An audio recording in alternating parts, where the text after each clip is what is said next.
Incoming transmission from the future, Vancouver AI Community Meetup. Udas, your father's coming up next. One of the cool things about Web Summit is it gives us, thank you, sir. It gives us this, good excuse to bring all ourselves together and to really kind of put out the welcome wagon, right? And so our good buddy Udas, who's a part of this community, invited his father over.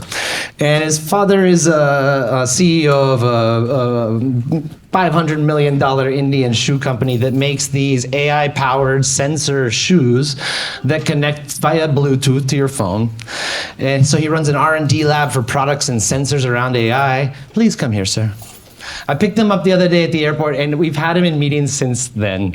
And I know you've felt more strong other times, but I appreciate you being here. I want you to go next because I want you to be able to take some rest. It's been such a pleasure hanging out with you and with your son, and you're just welcome to take 5 minutes, tell people who you are, what you're about, and why you're here. Thank you very much. Thank you very, very much. I tell you something about this particular thing. Kris, I'm really grateful to you.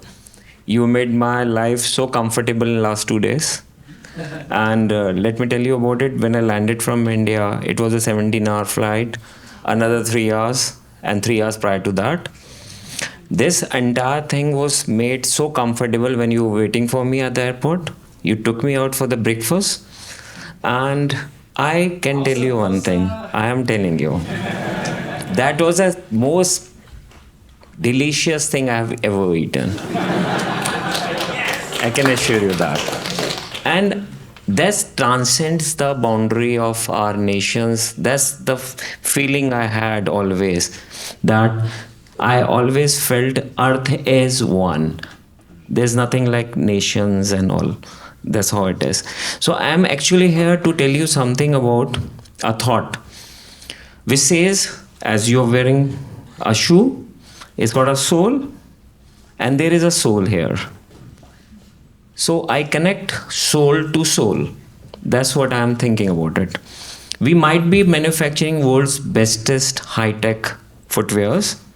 We have inbuilt massagers and all kind of gimmicks you can think of. Your cousin come to you, you say you want to go to Costco and you do not know how to go. You just feed it into it and tell her or him to go away. And they just reach out there, okay? Or you are a biker, you are on a bike, you want to go in the countryside, you put out the GPS locations and the thing goes and takes you off. So these are all the things, but no, I'm not here to talk about the tech. It's things beyond that. It's about the empathy and emotions which are contributing out of the products. I tell you about one incident. I was sitting in my office. My state head comes in. He says, see, we are doing something really remarkable. Come along with us to tier 2, tier 3 places. Frankly, in India, they are very dusty and not very comfortable to be there. So I was trying to resist it, but he was like pushing on me very badly. So I had to relent. As I had to go with them. Now we are passing off. It's around 8:39 in the night and it's all forest area. Big boards out there stating that please stay safe, drive safe. You have big elephants out here. You might be having tigers also here.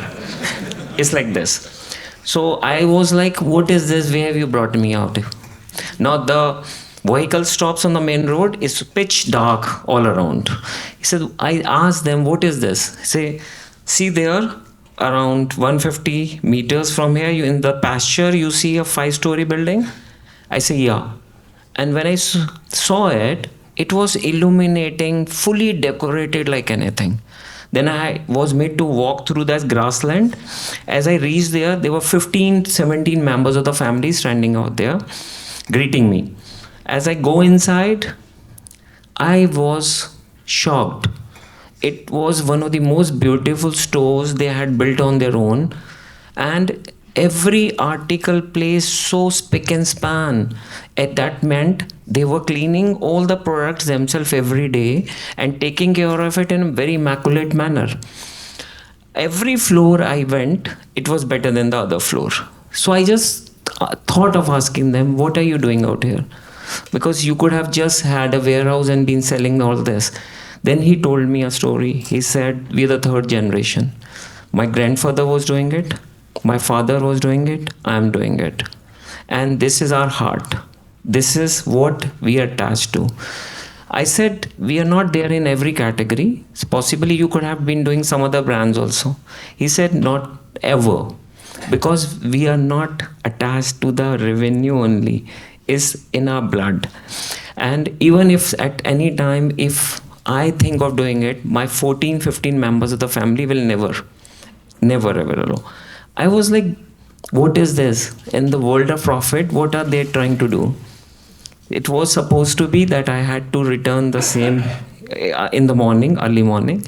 But then I was shocked. I said, no, I want to see what is happening rest of the places.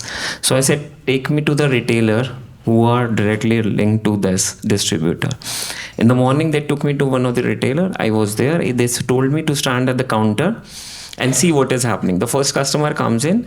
He says, I want this. He says, okay, take this. He says, do you have anything more? He puts up one more and says, this belongs to this brand. Why are you even thinking about it? He says, perfectly okay. Within 1.5 minutes, he goes away. In next 1 hour, this thing keeps on repeating 11 or 12 times. Then I asked this guy, what is this? This guy tells me that this brand is in their head, in their body, and this contributes to their life. Through this experience, I understood that whatever we talk about revenue, of course revenue is important, but that connectivity in every sphere of life is very, very important. When you do things, I like in my company, we have got solar power generation. We do all kind of water harvesting. We in fact using coffee waste in our souls. Okay, so we pick it from the different points and do it. We don't throw garbage. Plastic has a lot of waste. We actually utilize it, recycle it and utilize it.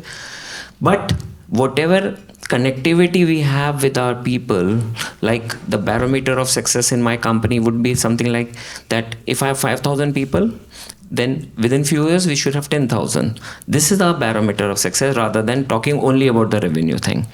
So I'm really, really grateful to you for giving me this chance, because this empathy and this community building system is what we are also taking care of out there.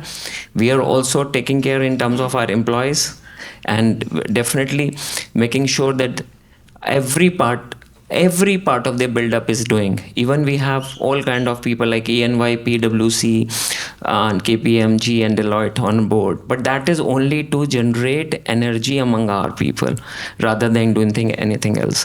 And beside that, we have a thought process that every member should be contributing. So if for God's sake, any member expires in a family, then any kith and kin would be given a job in that manner. We make sure something like that happens. And a lot of times you have to compromise in a lot of manners, but empathy and this coordination, what you are trying to generate, Kris, a lot of power to you. Please take care of it. Thank you very much.